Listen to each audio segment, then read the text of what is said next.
Okay, चलिए सभी को जय हिंद, वंदे मातरम। सभी कैसे हैं? आई होप सभी अच्छे होंगे। चलिए फटाफट एक बार मैं सभी का नाम पढ़ लेता हूं, फिर हम फटाफट क्लास को स्टार्ट कर सकते हैं। ठीक है, स्टार्टिंग से चैट लगा एक बार देख लेते हैं। ठीक है, ओके। नीलेश राय, अनिकेत, राज, प्रमोद, विनायक, पवन, लक्ष्य, विकास, शिवम, मुकेश, कांस्टेबल राम, माही, पंकज।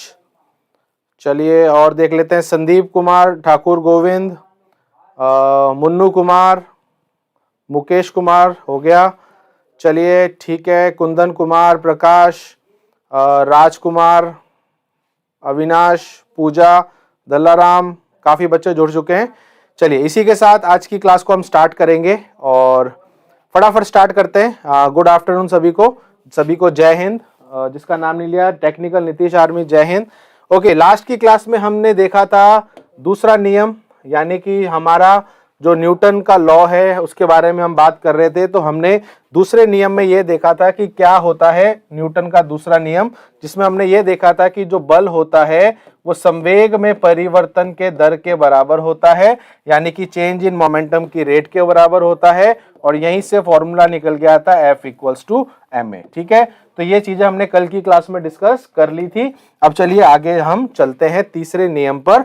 अच्छा, उससे पहले मैं आप सभी को बताना चाहता हूं कि इसके उदाहरण भी आपसे पूछ सकते हैं। ठीक है, त्रिशूल जय हिंद, सुरेंद्र कुमार जय हिंद। ठीक है, अब देखिए यहाँ पर और क्वेश्चन जो बन सकते हैं सेकंड लॉ पे, यानी कि दूसरे नियम पर, वो इसके कुछ उदाहरण हैं। अब ये उदाहरण को मैं आपको समझाता हूं। अभी मैंने आपको बोला है कि जो बल होता है वो संवेग में परिवर्तन के दर के बराबर होता है। बट अगर आप यहाँ पर इन दोनों में रिलेशन देखेंगे, किसमें, बल और समय में, तो बल और समय में कैसा रिलेशन है, व्युक्त कर्मानुपाती, इनवर्सली प्रोपोर्शनल। तो क्या हम ये कह सकते हैं कि जब समय ज्यादा लगेगा तो आपका बल कम होगा, और जब समय कम लगेगा तो बल आपका ज्यादा होगा? इसका मतलब ये है कि जब किसी वस्तु की संवेग में अगर परिवर्तन बहुत धीरे धीरे हो रहा है तो इसका मतलब उस पर बल कम लग रहा है। और दूसरी चीज, अगर किसी वस्तु के संवेग में परिवर्तन बहुत जल्दी हो रहा है, यानी कि उसमें बिल्कुल कम समय लग रहा है, इसका मतलब बल बहुत ज्यादा है। ठीक है, अब वही चीज यहां पर है। जब हम देखते हैं कि क्रिकेट का मैच होता है, प्रोफेशनल की बात कर रहा हूं, जो लोग सीखते हैं, ठीक है, तो वहां पर आपको सिखाते हैं कि जो कैच करनी है वो हमेशा हाथ को पीछे ले जाके करनी है। तो उसका रीजन क्या है? फिजिक्स के माध्यम से उसका रीजन ये है कि जितना आप हाथ को पीछे ले जाएंगे उतना आपका जो बल है उस बॉल का आपके हाथ पे लगेगा, यानी कि जो फोर्स है, जो इंपैक्ट है, बहुत तेज गेंद आपकी तरफ अगर आ रही है तो अगर आप थोड़ा सा उसको समय देंगे तो उतना ही आप पर बल कम लगेगा। सिंपल सा लॉ है, जितना आप समय को कम करते जाएंगे उतना आपका बल बढ़ता जाएगा, और जितना समय को ज्यादा करते जाएंगे बल घटता जाएगा। तो हम हाथ को पीछे करके समय को बढ़ा रहे हैं, और समय को बढ़ाने का मतलब है कि जो बल है उसको हम कम कर रहे हैं। ठीक है, बात समझ में आ गई? सुरभि सिंह जय श्री राम। ठीक है, प्रवीण जय हिंद, सुनील जय हिंद। ठीक है, ओके।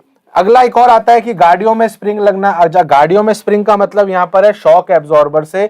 गाड़ियों में जो स्प्रिंग लगी होती है, जिससे हमारा, जिसको हम शॉकर भी कहते हैं, है ना, वो जो शॉकर जो होता है वो भी यही काम करता है जो भी मैंने पहले एग्जांपल में समझाया। देखो होता क्या है कि समझ लो, अगर मैं आपको बोलूं यहाँ पर एक खड्डा आ गया और इस खड्डे में ये चक्का गया। अब जैसे ये खड्डे में चक्का जाएगा तो इसका जो बल है वो सीधा ड्राइवर के पास जाएगा, यानी कि जैसा ही जो एकदम से इंपैक्ट आया, बहुत ज्यादा बल लगा, वो ड्राइवर के पास जाएगा। और ड्राइवर के पास अगर वो इतना सारा बल जाएगा तो हो सकता है ड्राइवर या तो गाड़ी से गिर जाए या फिर उसका एक्सीडेंट हो जाए। तो हम चाहते हैं कि वो जो इंपैक्ट है, वो जो एक खड्डे की वजह से उस पर जो इतना झटका आया है, उस झटके को हम कम से कम करें। तो उसके लिए हम क्या करते हैं, वही चीज हम इसके बीच में लगा देते हैं, स्प्रिंग, और उसको हम शॉक एब्जॉर्बर भी बोलते हैं, आप सभी को पता है। तो जैसे ही मैंने ये स्प्रिंग लगाई तो क्या हुआ, तो ये बल जो आया, ये जो हमारा आप कह सकते हो इंपैक्ट आया, ये जो हमारा एकदम से झटका जो आया, वो झटका जब ऊपर की ओर जाएगा तो पहले वो स्प्रिंग को दबाएगा, फिर स्प्रिंग दबेगी, फिर स्प्रिंग वापस खुलेगी, तब वो जो बल है वो आप तक पहुंचेगा।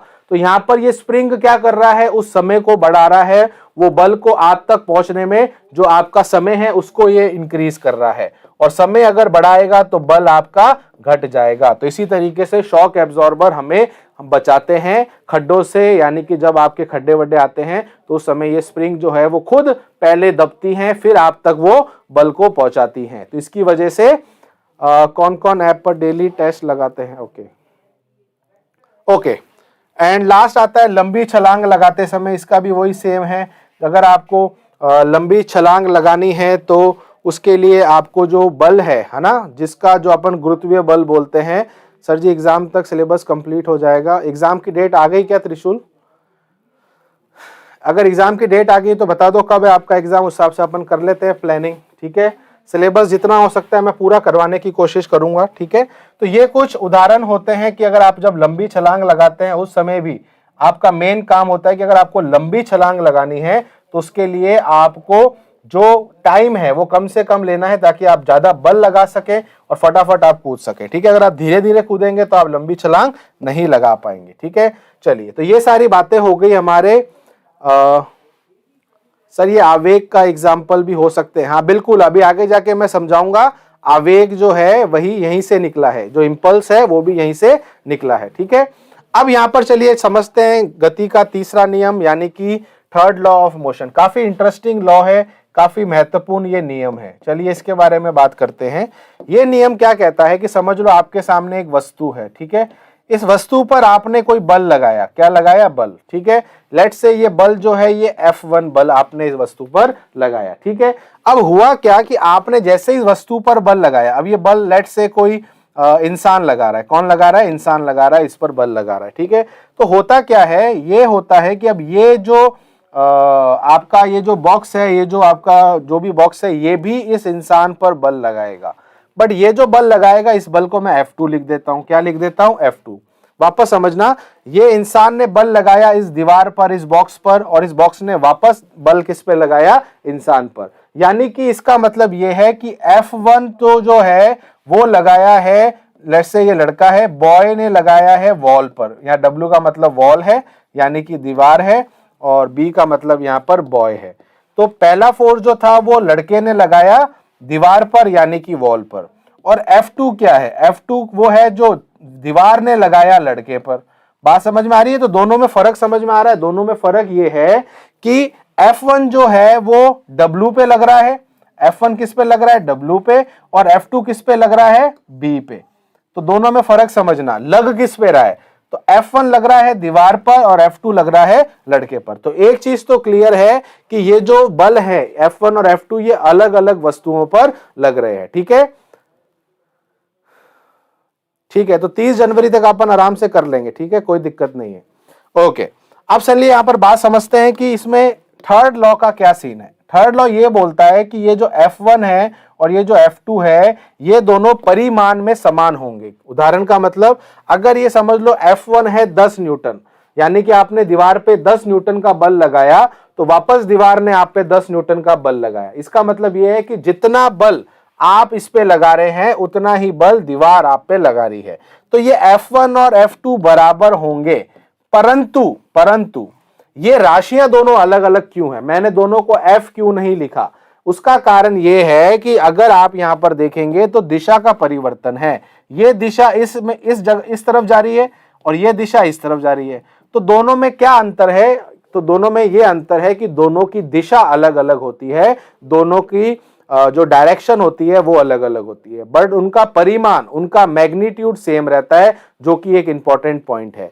तो अब यहां से पूरी चीजों को अगर हम समेटें और समझें कि तीसरा नियम क्या कहता है, तो तीसरा नियम यह कहता है कि पूरे ब्रह्मांड में, ब्रह्मांड यानी कि मैं पूरी हर जगह की बात कर रहा हूं, कहीं पर भी अगर आप बल लगाते हैं तो वो बल जिस पे भी आप लगा रहे हैं वो वस्तु आप पर वापस उतना बल लगाएगी, और दोनों की मात्रा सेम होगी। तो जितना आप लगाओगे उतना ही आप उस पे लगेगी। ठीक है,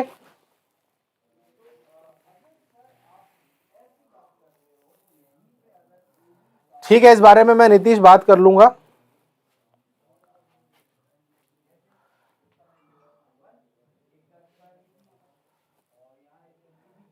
अच्छा ठीक है, तो क्वेश्चन रिपीट होते हैं, थोड़े बहुत होंगे नीतीश। ठीक है, सॉरी, हाँ नीतीश, बाकी आपका जो पॉइंट है वो भी मैं एक बार बता दूंगा। बाकी क्वेश्चन जो हैं वो तो लिमिटेड हैं, ऐप में काफी क्वेश्चंस हैं, तो प्रैक्टिस भी होती रहेगी, बाकी उसमें ऐड भी हो रहा है, वो काम भी चल रहा है, ऐड भी होते रहेंगे टाइम टू टाइम, ठीक है। बाकी आप जब कह रहे हो बार बार रिपीट हो रहे हैं तो उसके बारे में बात कर लूंगा, बाकी रिपीट तो होंगे, कुछ क्वेश्चंस रिपीट होंगे क्योंकि वो ऐप बनाता है, सॉफ्टवेयर बनाता है, जिसकी वजह से रिपीट होते हैं, ठीक है। बाकी तो भी मैं एक बार बात कर लूंगा, ठीक है पवन, ओके।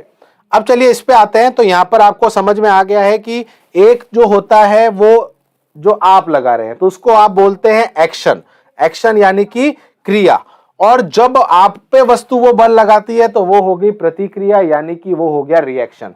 तो एक्शन रिएक्शन हमेशा सेम होते हैं परिमाण में, बट अलग होते हैं दिशा में। तो यही हमारा न्यूटन का तीसरा नियम है। अब ये जो नियम है ना, ये काफी इंपॉर्टेंट नियम है। अच्छा, नीचे आप देख सकते हो कि यहां पर आपने ये लिखा हुआ है फॉर्मूला, तो इस फॉर्मूले में आप अगर देखोगे दोनों को बराबर तो मैंने रखा है, बट यहां पर माइनस है। क्या है? माइनस है। इसका मतलब क्या है? तो इसका मतलब ये है कि माइनस ये दर्शा रहा है कि अगर इसकी दिशा प्लस है तो इसकी दिशा माइनस है। तो यहां सिर्फ माइनस का सिर्फ यही मतलब समझना है कि दिशा का दोनों में अंतर है, पर परिमाण की अगर बात करें तो दोनों का परिमाण कैसा है? सेम है। तो अगर आप 10 न्यूटन लगा रहे हो तो आपको वापस 10 न्यूटन ही मिलेगा, पर दिशा सेम नहीं होगी, दिशा दोनों की अलग अलग होगी। अब रही बात इस पे क्वेश्चन जो आएंगे वो भी उदाहरण वाले क्वेश्चन आएंगे, काफी क्वेश्चन इस पे पूछे जाएंगे। तो चलिए देखते हैं कि इसके एग्जाम्पल क्या क्या है, ठीक है।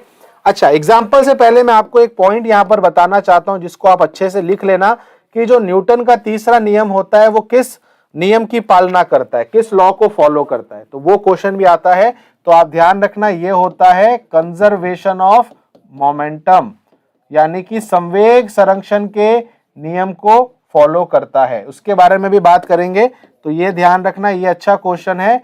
संवेग संरक्षण, तो संवेग संरक्षण का जो नियम होता है उसकी पालना न्यूटन का तीसरा नियम करता है, और यह प्रश्न कई बार पूछा गया है। ये अच्छा क्वेश्चन है, तो इसको अच्छे से आप पढ़ लेना, ठीक है। हाँ बिल्कुल, दोनों तरफ बल लगता है, अलग अलग दिशा में लगता है, ठीक है। सुशील कुमार, गुड आफ्टरनून, ठीक है। सभी को ये बात समझ में आ गई। अब देखिए, अभी ये संवेग संरक्षण क्या है ये मैं भी आपको पढ़ाऊंगा, जब मैं अभी संवेग पढ़ाऊंगा तो आपको मैं संवेग संरक्षण भी बता दूंगा, ठीक है। बट अभी यहां पर ये समझो कि इसके और क्या एग्जाम्पल है न्यूटन थर्ड लॉ के, ठीक है। अब देखिए, इसके एग्जाम्पल बहुत ज्यादा बेसिक हैं, बहुत ज्यादा आसान है समझने, और इसका इस्तेमाल हम इंसान काफी करते हैं, ठीक है। इसका मतलब यहां पर यह है, प्रदीप केमिस्ट्री की क्लास जो है वो ज्योति मैम ही ले रही हैं, मेरी बात हो चुकी है। टेक्निकल की क्लास भी वही है, तो उसको ऐड नहीं करवाया था, तो आज एक बार जाके ऐप में चेक करें। जो भी टेक्निकल के बच्चे, एनए की तो हो ही रही है, और जो टेक्निकल के बच्चे हैं उनकी केमिस्ट्री की क्लास जो है, केमिस्ट्री और बायो, वो ज्योति मैम ही लेंगे, ठीक है। तो जब बायो की क्लास चलती है तो उस समय तो आपका नहीं होगा, बट केमिस्ट्री की क्लास भी मैम ही लेंगी, ठीक है, जो शाम को होती है। टाइमिंग आपको ऐप पर दिख जाएंगी। आप एक बार मुझे बता देना कि क्या आपको शो कर रहा है कि नहीं कर रहा है ऐप पर शाम को क्लास। अगर नहीं शो कर रहा है तो फिर मैं वापस बात कर लूंगा, बाकी ये चीज मैंने क्लियर कर ली है। केमिस्ट्री की क्लास जो है वो ज्योति मैम ही लेंगे, ठीक है, ओके। अब यहां पर बात हम ये कर रहे थे, हम लोग में नहीं आता सर केमिस्ट्री, तो आप लोगों के क्या आता है सर? आज केमिस्ट्री के आज होंगे। देखो, मेरा सिंपल सी चीज आपको समझा देता हूं, ना की होगी सर, एनए की होगी। एनए की टेक्निकल की सेम है, मेरे में केमिस्ट्री नहीं चलता है। एक बार शिवम चेक करो वापस, आज की क्लासेस में देखो आपको शो कर रहा है क्या? शो नहीं कर रहा है तो मुझे बताओ, शो नहीं कर रहा है ऐप पर। अच्छा अनिकेत, आपकी क्लास कौन सी है? आप कौन से कोर्स के हो, एनए के हो या टेक्निकल के हो? मुझे एक बार कंफर्म कर दो, बिकॉज आज मैं लास्ट बार ये बात कर लेता हूं। नहीं कर रहा तो मुझे बताओ। यस सर कर रहा है, बट बायो पढ़ाते हैं। अच्छा देखो, बात समझो, वो बायो और केमिस्ट्री दोनों मैम पढ़ाएंगी, तो जिस टाइम बायो चल रही होगी तो बायो वाले जो स्टूडेंट है वो देखना, और जिस समय केमिस्ट्री चल रही होगी तो आप केमिस्ट्री भी देख लेना। अब वो एग्जैक्ट सिर्फ और सिर्फ केमिस्ट्री नहीं पढ़ाएंगे, वो केमिस्ट्री बायो दोनों पढ़ा रहे हैं, ठीक है। बायो का लिंक आता है पर केमिस्ट्री का लिंक नहीं आता है, तो इसका रीजन मैंने आपको बता दिया है कुंदन। सर अब हम मैम ने बायोलॉजी स्टार्ट किया है, ठीक है। मैं मैम से एक बार पूछ भी लूंगा कि केमिस्ट्री कब स्टार्ट होगी, फिर मैं आपको कल फिर बता दूंगा, ठीक है। बाकी केमिस्ट्री और बायो मैम दोनों ही पढ़ाएंगे, ठीक है। हाँ हाँ सर कर रहा है, हाँ तो शो करेगा, कल मैंने उसको ऐड करवा दिया है। पहले शायद टेक्निकल वालों को नहीं हो रहा था, उसमें नहीं दिख रहा था, बट करवा दिया है। अभी बायो चल रही है तो कोई दिक्कत नहीं है, बायो के साथ साथ एक चैप्टर आई थिंक उसका होगा, फिर केमिस्ट्री का होगा, ऐसे कुछ चलेगा, ठीक है। हाँ, शो अब कर रहा होगा, आप चेक कर लेना, ठीक है। बाकी मैम ही है जो आपको केमिस्ट्री भी पढ़ाएंगी और बायो भी पढ़ाएंगी, ठीक है। आई होप सभी को ये डाउट क्लियर होगी। केमिस्ट्री का क्लास टाइम सर जी, लक्ष्मण अगर आप ऐप से देख रहे हैं तो आपको ऐप पर मिल जाएगा, ठीक है। चलिए, तो अब मैं यहां पर बात कर रहा था कि इसके उदाहरण क्या है, तो बहुत सरल से उदाहरण होते हैं कि जहां पर आप देखते हो कि नहीं, हिम्मत सर नहीं लेंगे एनए की, ठीक है। हिम्मत सर जो लेते हैं वो जीडी की क्लास लेते हैं, साइंस की, पूरी साइंस की, ठीक है। सर ट्रेड चेंज हो जाएगा क्या? लक्ष्मण केमिस्ट्री आई थिंक शाम को 6 बजे होती है, मुझे एक बार कंफर्म कर देंगे बाकी बच्चे केमिस्ट्री की क्लास का टाइम क्या है। ज्योति मैम का मुझे एग्जैक्ट अभी टाइम नहीं पता आ रहा है, तो लक्ष्मण को एक बार सभी बता दें ऐप पर क्या टाइम शो कर रहा है। लक्ष्मण वैसे आपको ऐप में भी दिख जाएंगी आज की क्लासेस, ठीक है। हाँ, 6 बजे है, ठीक है लक्ष्मण, ओके। अब चलिए, बहुत बातें हो गई, अब चलिए इस पे देखते हैं, ध्यान देते हैं। आप फटाफट हमें चैप्टर खत्म करना है। तो तैरने का जो सिद्धांत है, कोई इंसान अगर तैरता है, बोट चलती है पानी के अंदर, हम चप्पू चलाते हैं, आप सब में देखोगे कि क्या, कि हमें पानी को पीछे की तरफ धकेलना होता है। तो जब आप पानी को पीछे की तरफ धकेलते हैं तो आप आगे की तरफ जाते हैं। तो यहां पर क्रिया और प्रतिक्रिया दोनों आपको देखने को मिल रही है। तो यहां पर जो क्रिया है, इसका मतलब वो आप पानी पर कर रहे हो और उसकी प्रतिक्रिया पानी आप पे कर रहा है, तो उसी की वजह से आप आगे की ओर जाते हो। कभी भी आप पानी में जब तैरते हो, हाथ आगे की तरफ नहीं मारते हो, बिकॉज अगर आप आगे की तरफ हाथ मारोगे तो आप पीछे की तरफ जाओगे। तो ये न्यूटन का बहुत ही सरल सा नियम है। दूसरा इंपॉर्टेंट एग्जांपल है कि नाव से कूदते समय नाव का पीछे हटना। जब आप नाव से कूदते हो तो आप आगे की तरफ कूदते हो, तो ये आपको जब आगे जाना है तो आपको पीछे धक्का देना पड़ेगा। तो जब आप कूदते हो तो पीछे धक्का देते हो, और जब पीछे धक्का देते हो तो आपकी बोट तो पीछे चली जाती है, बट आप उसमें आगे चले जाते हो। तो यहां पर भी एक्शन रिएक्शन है, यानी कि क्रिया प्रतिक्रिया है।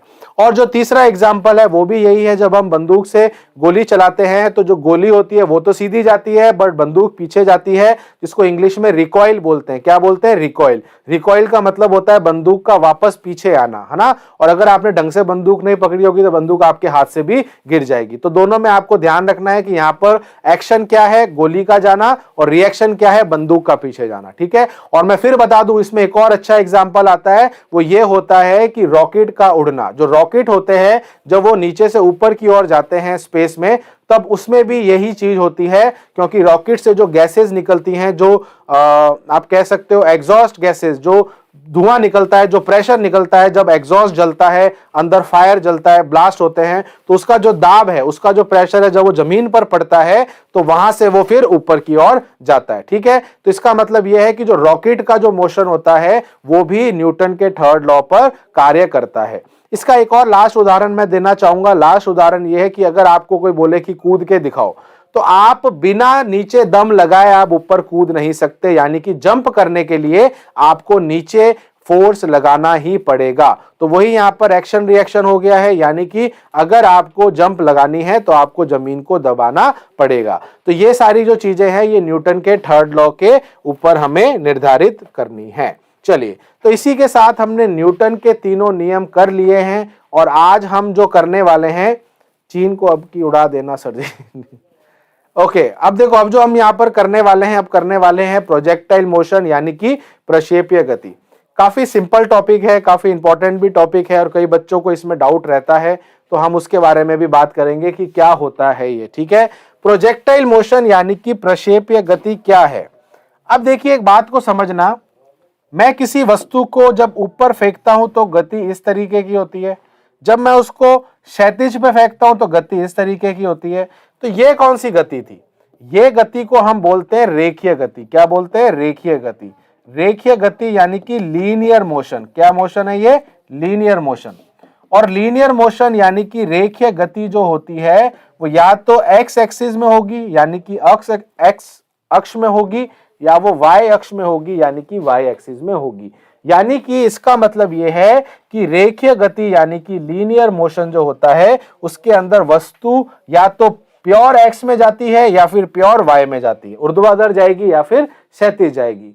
तो फर्क यहां पर क्या हुआ? फर्क यहां पर यह हुआ कि अगर आपने इसको इन दोनों के बीच में फेंका, ऐसे भी तो हो सकता है, जब आप दो लड़के आपस में कैच कैच खेलते हो, ठीक है, तो जब कैच कैच खेलते हैं तो आपका कौन सा मोशन होता है? क्या आप इस तरीके से गेंद को फेंकते हो? नहीं।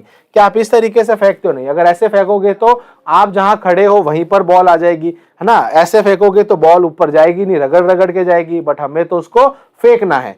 फेंकना इस तरीके से होता है कि हमेशा आप उसको एक कोण पर, एक एंगल पर फेंकते हैं। तो जब आपकी गति क्षैतिज से किसी कोण पर हो, जब आपका मोशन आपके हॉरिजॉन्टल से यानी कि क्षैतिज से किसी थीटा एंगल पर हो, तब उस गति को हम प्रोजेक्टाइल मोशन यानी कि प्रक्षेपीय गति कहते हैं। ठीक है, तो प्रक्षेपीय गति की सबसे अच्छी बात यह है कि प्रक्षेपीय गति में आपको ऊंचाई भी मिलती है और आपको दूरी भी मिलती है, यानी कि आपको हाइट पे भी बॉल जाएगी और दूर भी जाएगी। बाकी इन दोनों केसेस में क्या हो रहा था, इसमें सिर्फ और सिर्फ हाइट मिल रही थी बट ये दूर नहीं जा रही थी, बट इसके अंदर ये दूर तो जा रही है बट इसके पास हाइट नहीं है। तो दोनों चीजों का हम कह सकते हैं ये मिश्रण है, यानी कि एक आप कह सकते हो बीच की एक चीज है। तो कहने का मेरा मतलब यहां पर यह है कि प्रोजेक्टाइल मोशन में हमें यह ध्यान रखना है कि अब हमें गेंद को किसी कोण पर फेंकना है। अब कोण आपके ऊपर डिपेंड करता है, आप चाहो तो 0 डिग्री रखो, 30 डिग्री, 40 डिग्री, 45 डिग्री, 90 डिग्री, अब आपके ऊपर है।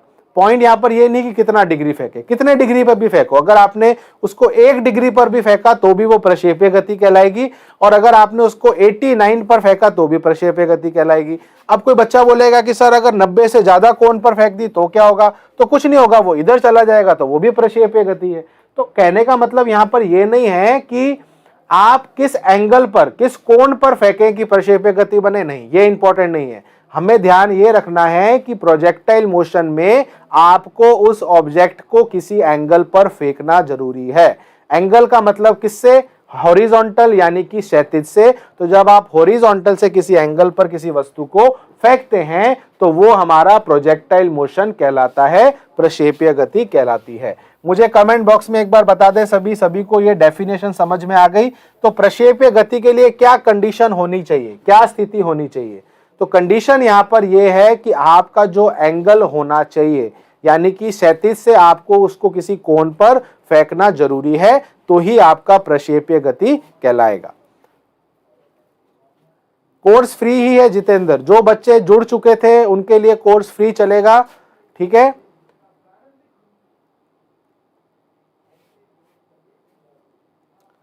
सुरभि सिंह मैं दोनों लैंग्वेज में बोल रहा हूं, मैं फिर वापस एक बार कर देता हूं। देखो दिक्कत यहां पर यह है कि बच्चे दोनों मीडियम के हैं, तो मैं एक लाइन इंग्लिश में एक लाइन हिंदी में बोलता हूं ताकि दोनों के साथ मैं कर सकूं। तो आपको अगर कुछ हिंदी के वर्ड दिख रहे हैं या आपको लग रहा है कि हिंदी वर्ड समझ में नहीं आ रहा तो डोंट वरी, मैं आपको उसको इंग्लिश में भी सेंटेंस को रिपीट करूंगा। ठीक है, तो सुरभि के लिए और शिवम के लिए मैं फिर एक बार रिपीट कर रहा हूं इंग्लिश के अंदर। ठीक है, वापस अच्छे से सुन लेना।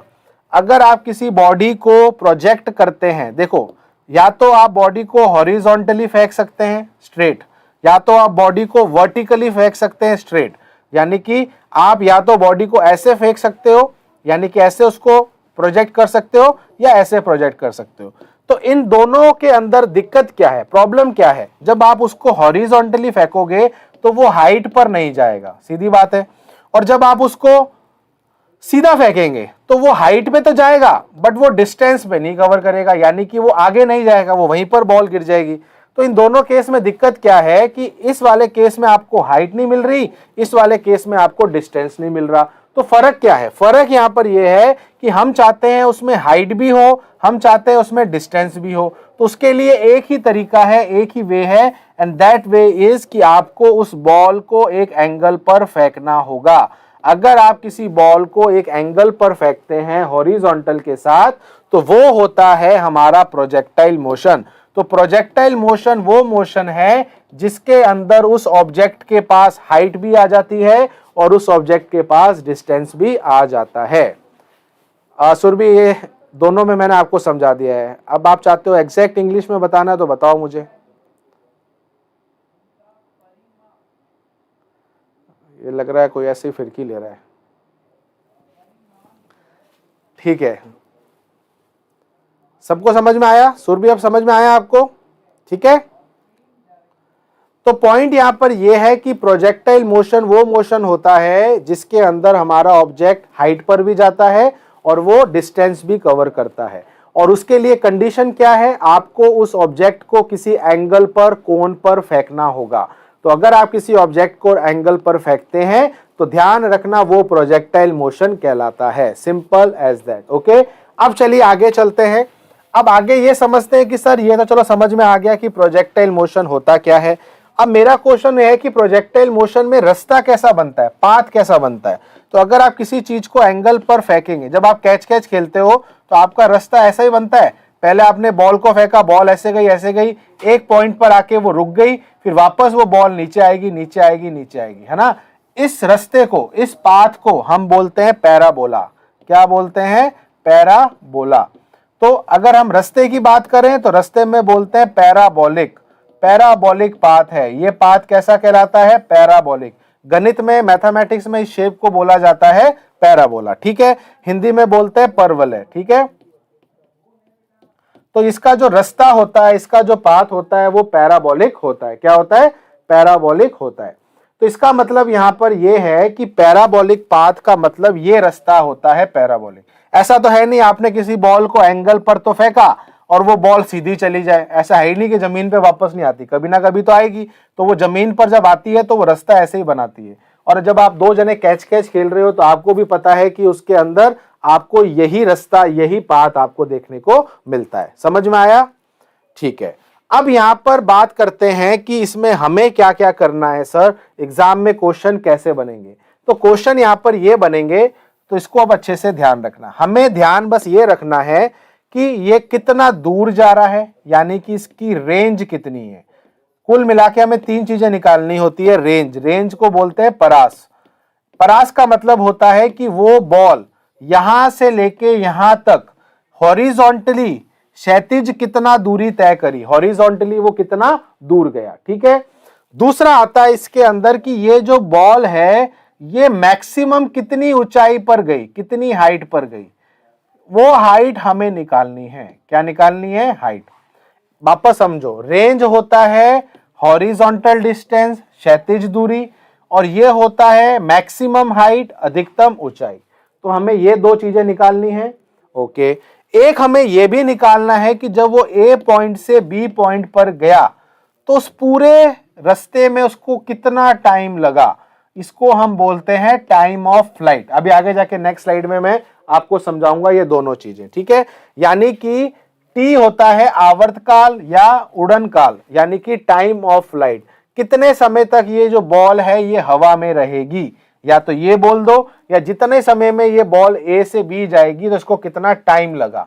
तो कुल मिला के तीन चीजों पर हमारी फोकस रहेगी। एक की टी क्या होता है, एक मैक्सिमम हाइट क्या होती है, और एक रेंज क्या होती है। तो कुल मिला के आर निकालना है, टी निकालना है और एच निकालना है। अब ये तीन चीजें हमें ज्ञात करनी है, इसके बारे में हमें इनको ढूंढना है। अब बात यहां पर यह समझनी है कि हमें क्या क्या पता है पहले से। हम इंसान जो हैं, हम पहले से क्या चीज को फिक्स कर सकते हैं। तो हम फिक्स कर सकते हैं दो चीजें। एक, हम किस वेग से, किस वेलोसिटी से फेंक रहे हैं, वो हमारे हाथ में है। दूसरा, हम कितने कोण से, कितने एंगल से फेंक रहे हैं, ये हमारे हाथ में।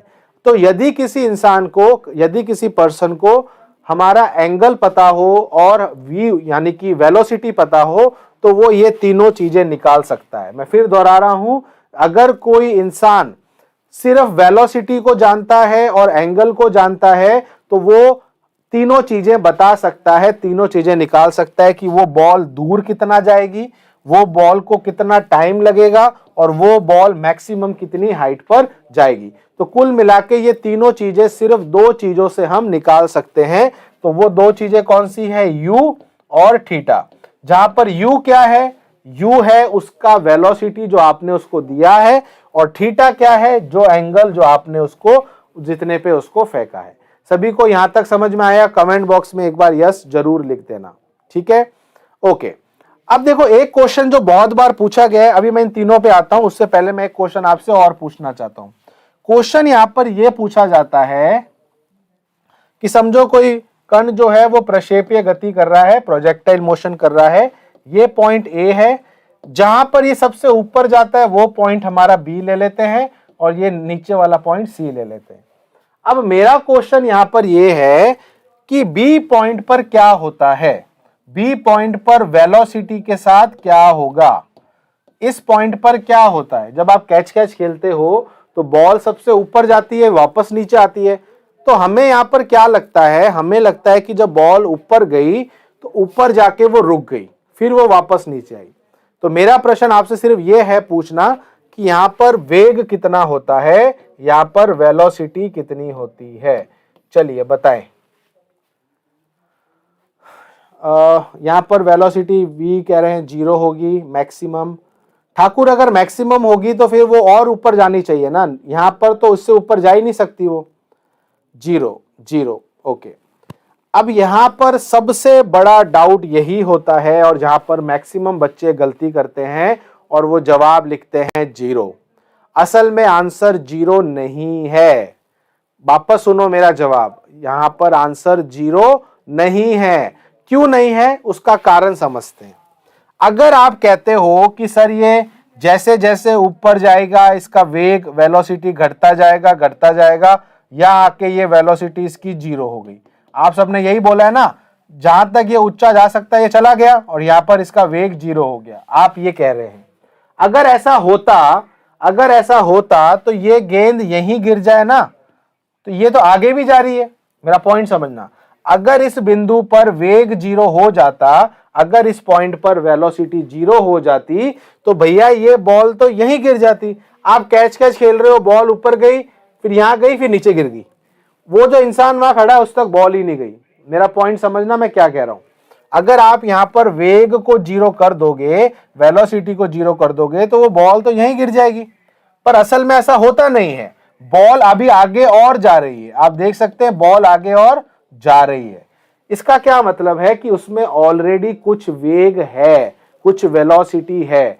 अगर वेलोसिटी नहीं होती ना तो वो वहीं गिर जाता, वेलोसिटी की वजह से ही वो आगे जा रहा है। तो मैं सरल भाषा में आपको समझाता हूं कि इधर हुआ क्या। देखिए होता क्या है, ये जो वेग है जिससे हमने इस ऑब्जेक्ट को फेंका है थीटा एंगल पर, ठीक है, इस वेग में दो गुण होते हैं। एक गुण जो उसको हाइट पर लेके जाता है और एक गुण जो उसको रेंज यानी कि दूरी तय करवाता है।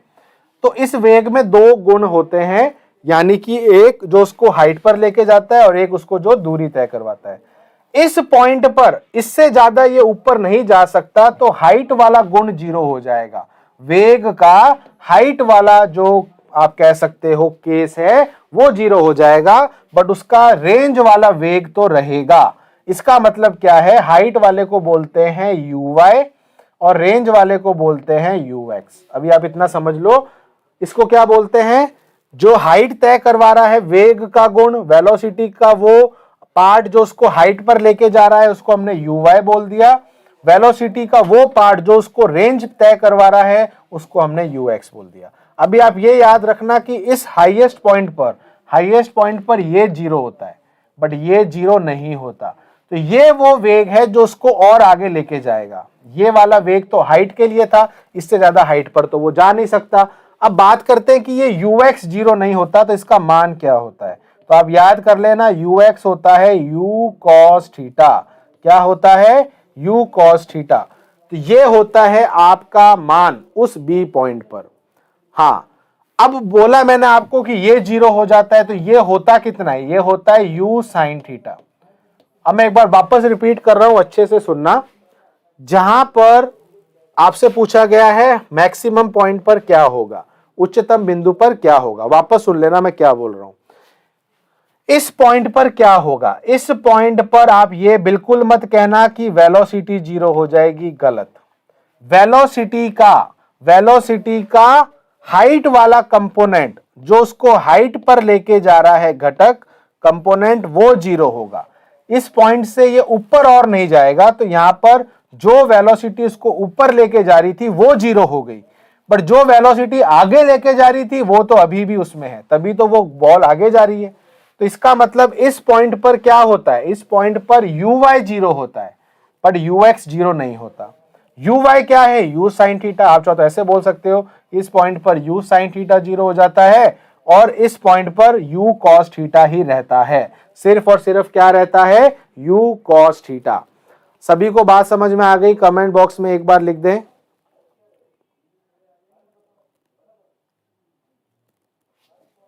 सभी को समझ में आ गई बात? कमेंट बॉक्स में एक बार यस लिख दें। तो एक बार मैं इसको वापस अच्छे से लिख देता हूं ताकि आपको और अच्छे से समझ में आ जाए। तो आपको कैसे याद रखना है कि बी पॉइंट पर, जिसको हम हाईएस्ट पॉइंट बोलते हैं, क्या बोलते हैं, हाईएस्ट पॉइंट, सबसे उच्चतम बिंदु, इस पॉइंट पर u जीरो नहीं होता, इस पॉइंट पर u जीरो नहीं होता। तो जीरो क्या होता है, जीरो होता है u sine theta, u sine theta zero होता है, but u cos theta zero नहीं होता। तो बी पॉइंट पर वेग तो है ना, बिल्कुल वेग है, बी पॉइंट पर वेग बिल्कुल है। समझ में आ गया? ठीक है। अब देखिए कल की क्लास में हम क्या करने वाले हैं, कल यानी कि मंडे, कल की क्लास में हम देखेंगे कि उड़न काल क्या होगा, है ना, फिर हम देखेंगे परास क्या होगा, रेंज क्या होगी, फिर हम देखेंगे हाइट क्या होगी। तो ये जो 3 फॉर्मूले हैं ये मैं अब नेक्स्ट क्लास में कराऊंगा। अभी मैं आपको इसी आइडिया के साथ छोड़ता हूं ताकि आप इसको थोड़ा सा और अच्छे से समझे, टाइम लें। और कल की क्लास यानी कि सर कभी पंजाबी भी बोल लिए सर, अभी पंजाबी बोलेंगे समझ नहीं आएगी, ठीक है। तो मंडे को जो क्लास हम लेने वाले हैं उस क्लास के अंदर हम आगे वाली चीजें डिस्कस करेंगे, ठीक है। अच्छा, उससे पहले आप सभी को बताना चाहता हूं कि संडे को आप सभी का टेस्ट ऐप के ऊपर होगा, तो उसके अंदर का जो सिलेबस है वो मोशन रहेगा। तो मोशन से रिलेटेड जो क्वेश्चन है उस पर बेस्ड आपका पेपर होगा, बाकी सब्जेक्ट के भी होंगे। तो हर संडे को जो बच्चे हैं ऑनलाइन वाले उनके लिए एग्जाम ऐप के ऊपर कंडक्ट होगा। जो भी इंफॉर्मेशन है आपको ऐप पर मिल जाएंगी, बट मैं आपको एक बार फिर बता देता हूं कि संडे को आपका टेस्ट होगा, हर संडे को, जो ऐप के थ्रू होगा। उसमें मेरा कोई रोल नहीं रहेगा, जो भी टॉपिक हम करेंगे उसका टेस्ट आपको वहां पर मिलेगा। और ये सिर्फ मेरे सब्जेक्ट में नहीं, हर सब्जेक्ट में ये टेस्ट होंगे, ठीक है। तो इसी के साथ आज की क्लास को यहाँ एंड करते हैं और सभी अपना ध्यान रखना। और संडे है तो थोड़ा अपने लिए समय निकालो, एंजॉय भी करो, फिर वापस सोमवार से हम पढ़ाई को स्टार्ट करते हैं, ठीक है। तब तक सभी को देखो टाइम का भी सुरेंद्र पता नहीं है, आपको ऐप पे मिल जाएगा चीजें ना, उस पर आप ऐप खोलोगे आपको ऐप पे नोटिफिकेशन आ जाएगा, ठीक है।